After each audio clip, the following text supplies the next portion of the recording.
नमस्कार, मैं हूं अतुल सिंघल। स्वागत है आपका हमारे खास कार्यक्रम में। दोस्तों, सुप्रीम कोर्ट में धारा 370 को लेकर सुनवाई चल रही है और कई वकील ऐसे हैं जो धारा 370 के विरोध में लगातार तर्क दे रहे हैं। उनका कहना है कि धारा 370 होनी चाहिए जम्मू कश्मीर में और उसको हटाना केंद्र सरकार का गलत फैसला था। तमाम तर्क जो दिए जा रहे हैं और जो वकील हैं उनमें कपिल सिब्बल और अभिषेक मनु सिंघवी जैसे बड़े नामी गिरामी वकील हैं। ये वो वकील हैं जो कांग्रेस के प्रवक्ता भी हैं, कांग्रेस के मंत्री भी रहे हैं और कांग्रेस से लगातार जुड़े हुए हैं। कुल मिलाकर अगर देखा जाए तो कांग्रेस धारा 370 का विरोध कर रही है। दूसरी तरफ हमने देखा कि किस प्रकार से राहुल गांधी लेह लद्दाख के अंदर मोटरसाइकिल चलाते हैं, अपने पिताजी को याद करते हैं, किस प्रकार से वो अपनी बहन के साथ बर्फ़ के गोलों के साथ खेल रहे हैं। 34 साल बाद पूरे परिवार ने जाकर छुट्टियां मनाई जम्मू कश्मीर में। कश्मीरी पंडित हैं।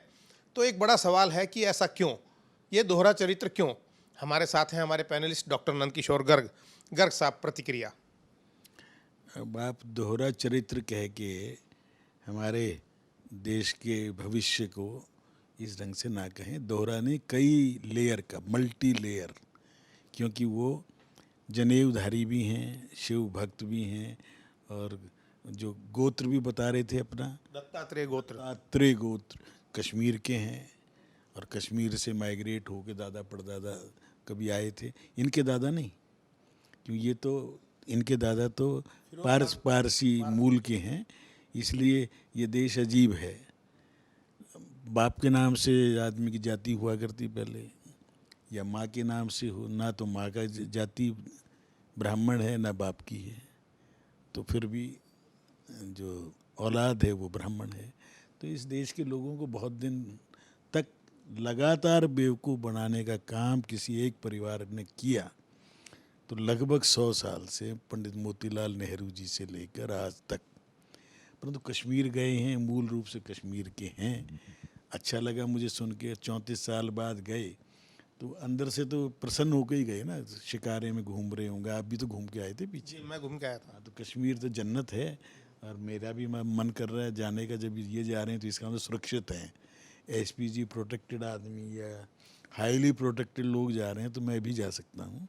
और मैं तो इतना ही कहूँगा कि मोदी जी को इनको वो देनी चाहिए धन्यवाद। मन से तो देते ही हैं और मोदी जी इनको धन्यवाद देते हैं कि इनके कारण मोदी जी बहुत आराम से देश के विकास को पंख लगा रहे हैं। चांद का मिशन पूरा हुआ तो आदित्य शुरू कर दिया। इसके बाद तैयारी मार्स की भी है, मंगल की भी है, फिर शुक्र की भी है। और पूरे विश्व में अब तो मेला लगेगा 1 तारीख से। तो यहाँ पूरा विश्व, लगभग 50 बड़े बड़े देश जो 80% इकॉनमी को कवर करेंगे। और अमेरिका के राष्ट्रपति कितने लाव लश्कर के साथ, कितना बड़ा जहाज, मैं तो देख के हैरान रह गया। 1000 गज की कोठी जितना उड़ता हुआ 4 मंजिल का। तो भारत के गतिशीलता है, भारत में उद्यमशीलता है, भारत के वैज्ञानिक, भारत के जो प्रतिभाएं हैं। डॉक्टर साहब, आपसे G20 पे भी हम लोग बात करेंगे। हम लोग आपसे बात करेंगे, जिस प्रकार से आपने कहा कि अब आदित्य मिशन शुरू होने वाला, उस पर भी बात करेंगे। लेकिन हम बात कर रहे थे राहुल गांधी की और आपने कहा कि इनको धन्यवाद देना चाहिए प्रधानमंत्री नरेंद्र मोदी का। इतना बीजेपी ने जितना काम नहीं किया जितना राहुल गांधी और सोनिया जी ने हमारे लिए अनुकूलता पैदा की, राष्ट्रवाद को मजबूत किया, हिंदुत्व को मजबूत किया। बेशक इनके साथी I.NDD क्या है, स्वामी प्रसाद मौर्य ने कल क्या है, हिंदू धर्म धोखा है और ब्राह्मणवाद ही हिंदू धर्म है। तो अब राहुल गांधी को गाली दे रहे थे, इनके साथी हैं, वो सपा के प्रमुख नेता हैं। तो I.N. ...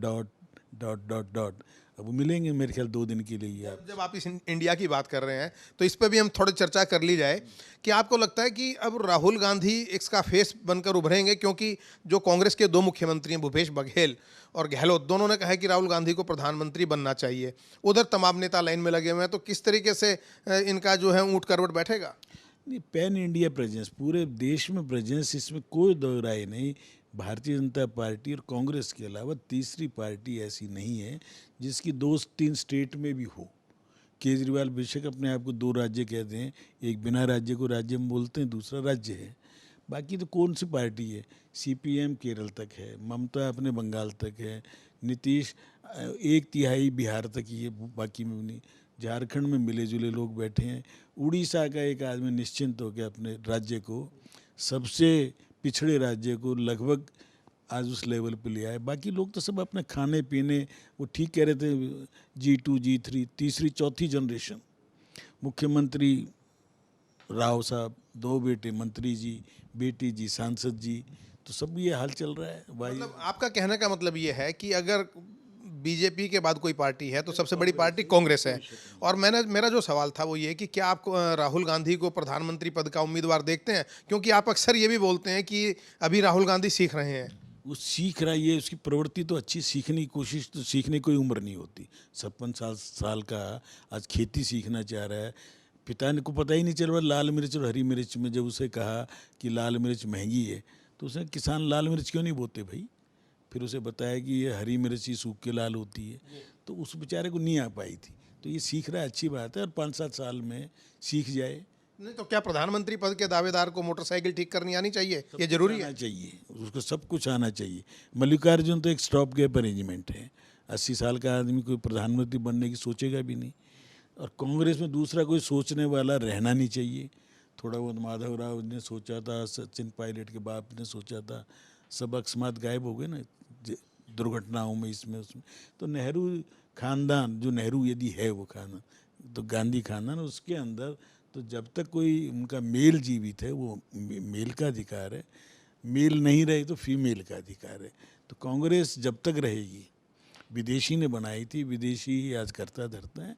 और राहुल के अलावा, परंतु ये मैं सच है कि कांग्रेस के अलावा और कोई पार्टी अभी ऐसी नहीं है जो पूरे देश में जिसका जन समर्थन हो। कांग्रेस फिर भी एक 138 साल पुरानी है, और पुराना पेड़ है तो कई चीज़ें पुरानी बड़ी कामयाब होती हैं, कई तो उनमें से एक ही। मुझे लगता है आप राजनीतिक बात कर रहे हैं, डिप्लोमेटिक बात है। अगर इस तरह से आप कांग्रेस को हवा देंगे तो निश्चित तौर पर जो उनके अंदर बिखराव है वो बढ़ेगा।